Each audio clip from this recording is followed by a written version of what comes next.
Bismillahirrahmanirrahim. Assalamu alaikum 10th class students. Today our topic is thermal physics. Thermal word derived from the word heat, temperature. ठीक है, thermometer जिस तरीके से हमारे पास होता है, थर्मल एनर्जीज होती हैं हमारे पास, थर्मल का वर्ड ही हीट के लिए स्पेसिफिकली यूज़ होता है. ठीक है, फिज़िक्स की वो ब्रांच जिसके अंदर हम हीट के चेंजेस, टेम्परेचर चेंजेस, हीट के फ़्लो के बारे में पढ़ेंगे कि हीट किस तरीके से हमारे पास वर्क करती है, उसको हम थर्मल फिज़िक्स कहते हैं. हीट हमारी लाइफ के अंदर बहुत ही इंपॉर्टेंट रोल प्ले करती है, चाहे वो हॉट टी हो या फिर कोल्ड बेवरेजेस जो कि हम समर में एंजॉय करते हैं. डेफिनेशन हम यहाँ से मार्क करेंगे. Thermal physics help us to understand. Thermal physics help करती है अंडरस्टैंड करने में हाउ हीट फ्लोज. हीट किस तरीके से फ़्लो करती है from an hot object to cold object. For example, आप एक आइस क्यूब रखते हैं रूम टेम्परेचर के ऊपर, फ्रीज़र में से बाहर निकाल के थोड़ी देर बाद आप देखते हैं तो वो मेल्ट हो जाता है. तो क्या हुआ, इन्वायरमेंट की हीट ने उस आइस क्यूब को मेल्ट कर दिया. मीन्स हीट ट्रांसफ़र हुई from hot surrounding to the cold cube of ice. ठीक है, how the temperature of substance changes. Substance का टेम्परेचर चेंज कैसे हुआ, आइस क्यूब का टेम्परेचर चेंज कैसे हुआ, and how the heat is transfer, और उस ऑब्जेक्ट के अंदर हीट की ट्रांसफ़र कैसे हुई. ये सब कुछ हम पढ़ेंगे थर्मल फिज़िक्स के अंदर. इस फील्ड के अंदर क्या क्या इंपॉर्टेंट कॉन्सेप्ट हैं जो हमें एक्सप्लेन किए जाएंगे, सच एज टेम्परेचर. कि टेम्परेचर होता क्या है, हीट ट्रांसफ़र, हीट किस तरीके से ऑब्जेक्ट में ट्रांसफ़र होती है, specific heat capacity. Specific heat capacity का मतलब है कि किसी भी ऑब्जेक्ट के अंदर टेम्परेचर कितना टेम्परेचर रिक्वायर्ड है 1 kg ऑफ वेट के टेम्परेचर को चेंज करने के लिए. ठीक है, फेज चेंज मीन्स उसका फेज किस, from cold body to hot body और hot body to cold body किस तरीके से वो चेंज हो जाता है. लेटेंट हीट एंड एवेपोरेशन हम सबको पता है कि evaporation any kind of liquid जब हमारे पास वाटर वेपर्स के अंदर चेंज हो जाते हैं, that process is called evaporation. ये सब चीज़ें हम लोग थर्मल फिजिक्स के अंदर पढ़ेंगे. डेफिनेशन आपके पास आएगी. Thermal physics help us to understanding how heat flows, how the temperature of substance change and how the heat energy is transferred. यहाँ तक आप मार्क करेंगे. इसके बाद हम देखेंगे कि साइंटिस्ट को कहाँ कहाँ हेल्प करती है thermal physics. It help scientist to explore space, develop efficient energy system and immediate modern technology. ठीक है, यहाँ से यहाँ तक आप मार्क करने के बाद इस लाइन को आप इसके साथ ही मेंशन करोगे. नेक्स्ट टॉपिक हमारे पास आ जाता है टॉपिक नंबर 1001. ठीक है, आगे पास हमारे पास क्या कह रहा है, थर्मल एक्सपेंशन. अब क्या वर्ड, वैसे मैंने आपको पहले बताया है, thermal means heat and expansion means फैल जाना. ठीक है, किसी भी ऑब्जेक्ट चाहे वो सॉलिड हो, लिक्विड हो या गैस हो, उसके टेम्परेचर को जब हम बढ़ा देंगे तो उसके टेम्परेचर को इंक्रीज़ करने से उसका वॉल्यूम, उसके मॉलिक्यूल्स का वॉल्यूम भी इंक्रीज़ कर जाएगा. ठीक है, वो अपने वॉल्यूम से, अपनी पोजीशन से, ओरिजिनल पोजीशन से एक्सपैंड कर जाएंगे. ठीक है, that is called thermal expansion. क्या बता रहे हैं वो यहाँ पर हमें बता रहे हैं thermal expansion is the change in length में change, area and volume of a substance, और किसी भी सब्सटेंस के वॉल्यूम में चेंज को कहते हैं when it is heated. For example, जिस तरीके से हमारे पास रेलवे ट्रैक्स वगैरह होते हैं या जो हमारे पास ब्रिजेज़ होते हैं, आयरन ब्रिजेज़ होते हैं, रोड ब्रिजेज़ होते हैं, उनको ख़ास तौर पर इस तरीके से डिज़ाइन किया जाता है कि समर के अंदर जब बहुत ज़्यादा हीट होती है तो उनके अंदर इतनी रेजिस्टेंस और कैपेसिटी हो कि वो कोलैप्स ना करें, एक्सपेंशन होने की वजह से वो कोलैप्स ना करें.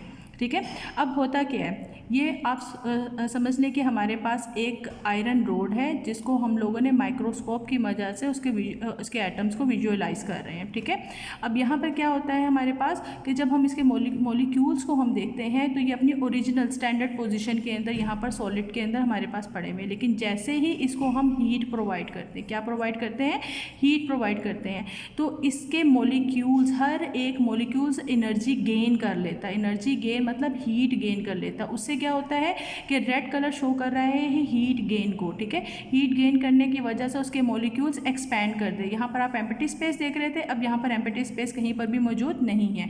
क्या हुआ कि इसके हीट देने से इसके जो मॉलिक्यूल्स हैं उन्होंने एनर्जी गेन कर ली.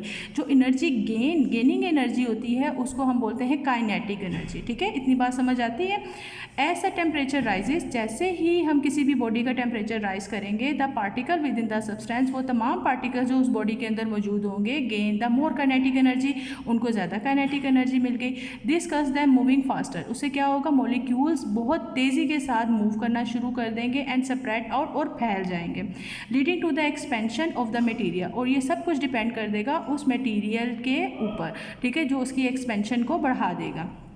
इसी तरीके से वो नेक्स्ट आपको बता रहा है कि when a substance is cooled, यहाँ पर हीट हुआ था तो उसने जो आपके पास सब्सटेंस था उसके मॉलिक्यूल्स ने हीट एनर्जी गेन की और एक्सपैंड हो गए, काइनेटिक एनर्जी उनकी इंक्रीज होगी। इसी तरीके से जब इसको हम कूल करेंगे, ठंडा करेंगे, ठीक है, तो क्या होगा, इसकी काइनेटिक एनर्जी एग्जिट हो जाएगी, बाहर निकल जाएगी। जब एक काइनेटिक एनर्जी एग्जिट होगी तो अपनी ये ओरिजिनल पोजीशन के अंदर वापस आ जाएगा, इट कॉन्ट्रैक्ट, ये सुकड़ जाएगा, कॉन्ट्रैक्ट हो जाएगा। यहाँ पर भी वो यही बात कह रहा है, when a substance is cooled, जब एक सब्सटेंस को कोल्ड किया जाता है, it particles lose energy, kinetic energy बाहर निकल जाती है, लूज हो जाती है, ठीक है, हमारे पास lose energy and moves closer together, तो वो एक दूसरे के दोबारा से अपनी ओरिजिनल पोजीशन में करीब आ जाते हैं, causing the material contract, this phenomena is known as thermal contraction, ठीक है, ये फिनोमिना हमारे पास थर्मल कॉन्ट्रैक्शन कहलाता है। यहाँ पर आपके पास दो हेडिंग्स बन रही हैं, थर्मल एक्सपेंशन, सबसे पहले आप हेडिंग हाईलाइट करोगे, उसके अंदर आप जो है सब हेडिंग दोगे थर्मल एक्सपेंशन की, जिसके अंदर यहाँ से यहाँ तक टॉपिक को डिफाइन करोगे, साथ में ये वाली डायग्राम बनाओगे और एरो ये वाला यूज़ करोगे, ठीक है। इसके बाद आप सेकंड हेडिंग दोगे थर्मल एक्सपेंशन के ही अंदर, वो आ जाएगी थर्मल कॉन्ट्रैक्शन। थर्मल कॉन्ट्रैक्शन के अंदर यहाँ से यहाँ तक मेंशन करोगे और डायग्राम सेम वही बनेगी, लेकिन एरो का जो साइन होगा वो फ्रॉम जो है वो high energy towards the lower energy, ये इस तरीके से आएगा। क्लास नेक्स्ट हमारे पास टॉपिक आ जाता है thermal expansion in solid. When the solids are heated, जब भी हम किसी सॉलिड बॉडी को हम हीट करते हैं, चाहे वो हमारे पास आयरन रोड हो या और भी कोई ऑब्जेक्ट हो, ठीक है, उसको जब हम हीट करेंगे दे एक्सपैंड, तो वो अपने वॉल्यूम से एक्सपैंड कर जाती हैं। ओरिजिनल वॉल्यूम जो होता है उससे माइनर चेंज आता है, लेकिन वो एक्सपैंड करता है, ठीक है। This expansion remains almost consistent means एक जैसा रहता है over the broad temperature range, जितना मर्जी टेम्परेचर बढ़ा लिया जाए उसके मुताबिक। यहाँ से आप मार्क करोगे थर्मल एक्सपेंशन इन सॉलिड की definition, when solids are heated they expand and this expansion remains almost consistent over the broad temperature range, ठीक है। इसके बाद आगे हम देख रहे हैं चेंज इन द टेम्परेचर में कज respective change in length. Solid object में टेम्परेचर के चेंज करने से, टेम्परेचर को बढ़ाने से चेंज इन लेंथ होता है और चेंज इन वॉल्यूम, ठीक है। दो किस्म के हम चेंजेस पढ़ेंगे सॉलिड के अंदर, change in length and change in volume. If the length of the solid changes upon heating, जब भी किसी भी ऑब्जेक्ट जो कि लेंथ वाइज है उसके अंदर टेम्परेचर को इंक्रीज करने से, हीट करने से चेंज होता है, देन इट इज़ का लीनियर थर्मल एक्सपेंशन। वो लीनियर थर्मल एक्सपेंशन मीन्स ये आपके पास एक आयरन रोड है, ठीक है, ये इसकी ओरिजिनल पोजीशन है, ठीक है। जब मैंने इसको हीट किया, ये एक्सपैंड कर गई यहाँ से यहाँ तक, यहाँ पर आ गई, ठीक है, that is called linear expansion. Line, linear word लिखना है लाइन से, जो भी लंबाई के रूप में चीज़ होगी जब हम उसको हीट अप करेंगे तो जो इसके अंदर एक्सपेंशन कहलाएगी वो थर्मल हीट एक्सपेंशन कहलाएगी। For example consider a metal rod, एक मेटल रोड को कंसीडर करें with in an initial length, जिसकी इनिशियल लेंथ क्या कह रहा है, L नॉट, L और 0, O से ओरिजिनल लेंथ को यहाँ पर O रिप्रेजेंट कर रहा है at the temperature of O, ठीक है, टेम्परेचर ओरिजिनल टेम्परेचर के ऊपर। For example original temperature, original length का मतलब है कि वो इस वक्त रूम टेम्परेचर के अंदर जिस हालत में मेरे पास मौजूद है उस लेंथ को वो L नॉट, LO, और उस टेम्परेचर जो इस वक्त इसका टेम्परेचर है उसको वो TO कंसीडर कर रहा है। नेक्स्ट पेज पे आ जाए, यहाँ पर वो बता रहा है कि ये हमारे पास आयरन की एक रोड है, एक सॉलिड रोड है जिसकी ओरिजिनल लेंथ L नोट है, ठीक है, और ओरिजिनल टेम्परेचर हमारे पास T नोट है यहाँ पर, ठीक है। अब यहाँ पर उसने जब इसको हीट किया तो इसकी लेंथ के अंदर माइनर सा चेंज आया, ये इसकी ओरिजिनल लेंथ थी यहाँ तक, लेकिन टेम्परेचर इंक्रीज़ करने की वजह से जो इसकी लेंथ के अंदर एक्सपैंड हुई यहाँ पर लेंथ इसकी, that change is called delta L, और जो टेम्परेचर का चेंज होगा that temperature change is called delta T। It new length becomes L, इसकी टेम्परेचर चेंज करने से इसकी जो न्यू लेंथ है वो L नोट से L हो गई, और टेम्परेचर T0 से चेंज करने के बाद T1 हो गया हमारे पास, ठीक है। तो हम इसको रिप्रेजेंट कैसा करेंगे मैथमेटिकली, डेल्टा एल क्या है, change in the length when the object is heated is equals to length after heat minus length before heat, ठीक है। And the rise in temperature, तो टेम्परेचर किस तरीके से रिप्रेजेंट होगा, temperature change in the temperature is temperature after heating the object minus temperature before heating the object. It is observe that the change in the length is delta and the solid is directly proportional. इसका मतलब ये हुआ कि हम इसको ऐसे कह सकते हैं कि लेंथ के अंदर जितना भी चेंज है वो डायरेक्टली प्रोपोर्शनल है। ये साइन हमारे पास डायरेक्टली प्रोपोर्शनल का कहलाएगा। क्या कहलाएगा कि चेंज जितना जितना होता जाएगा उतनी ही टेम्परेचर के अंदर भी चेंज होने की वजह से लेंथ के अंदर चेंज हो रहा है, इसलिए हम इसको डायरेक्टली प्रोपोर्शनल कहते हैं कि एक चीज़ के बढ़ने से दूसरी चीज़ बढ़ रही है, ठीक है। That is called directly proportional. यहाँ पर डेल्टा हमारे पास चेंज इन लेंथ है। जब हम लोग प्रोपोर्शनल का साइन ख़त्म करते हैं तो हमारे पास इक्वल का साइन आ जाता है। हम इसको यहाँ से समझ लेते हैं। यहाँ पर हम डेरिवेशन की हेडिंग देंगे, साथ में मेंशन करेंगे for length change delta L is equals to L minus L naught, for temperature delta T is equals to T minus T not.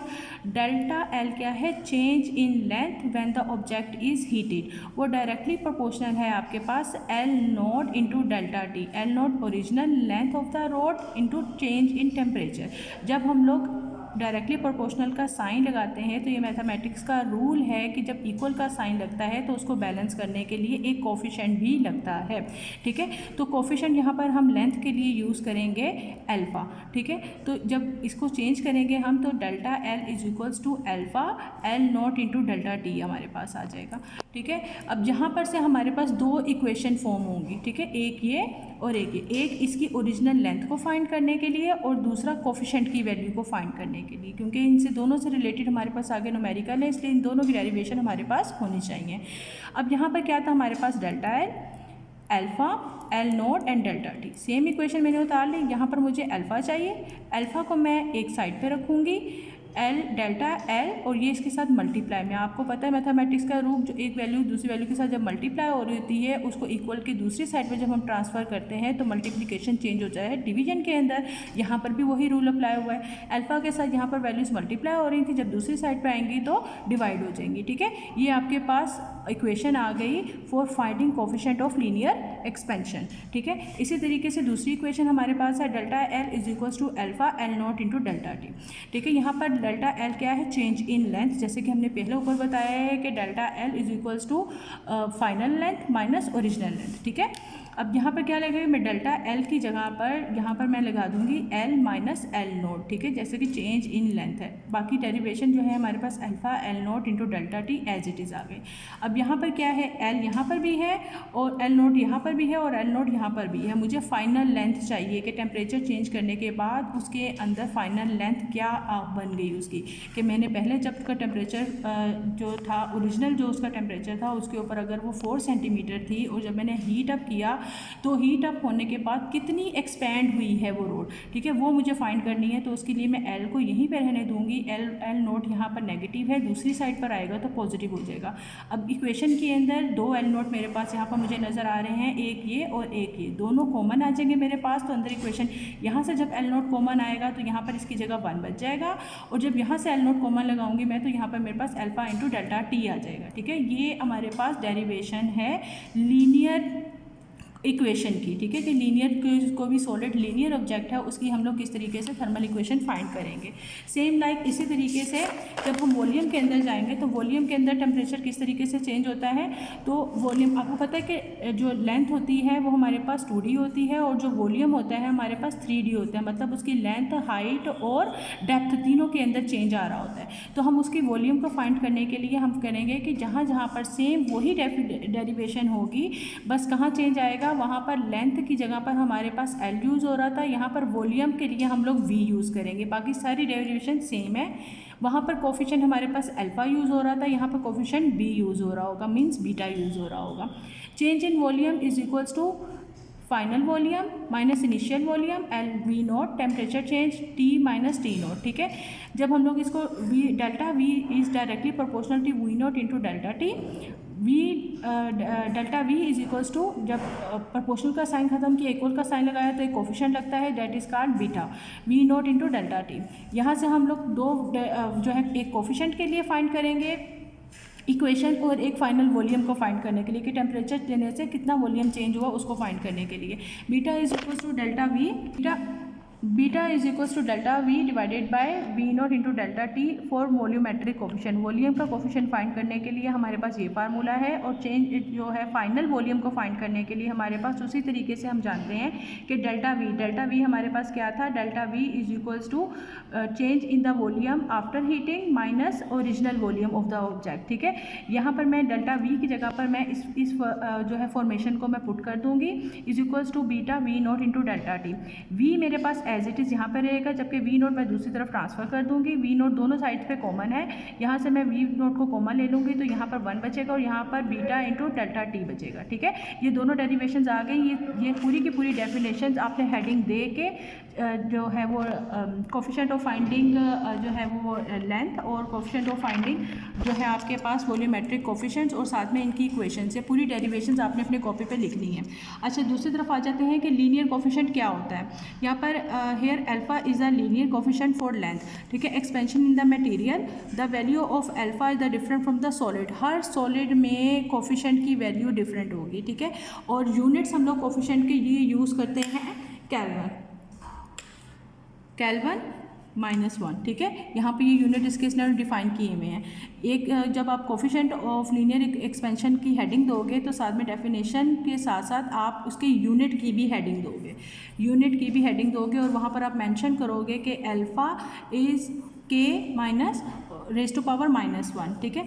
आगे क्या होता है, वॉल्यूमेट्रिक एक्सपेंशन। वॉल्यूमेट्रिक एक्सपेंशन मैं आपको बता चुकी हूँ क्या होता है और इसकी डेरिवेशन भी मैं बता चुकी हूँ। आप लोगों ने दोनों हेडिंग्स देनी है, पहले लीनियर एक्सपेंशन की सारी डेफिनेशन लिखनी है, फिर आपने देनी है वॉल्यूमेट्रिक एक्सपेंशन की, फिर वॉल्यूमेट्रिक थर्मल एक्सपेंशन की हेडिंग दे के उसकी सारी डेरिवेशन की हेडिंग देनी है और फिर डेरिवेशंस आपने मेंशन करनी है।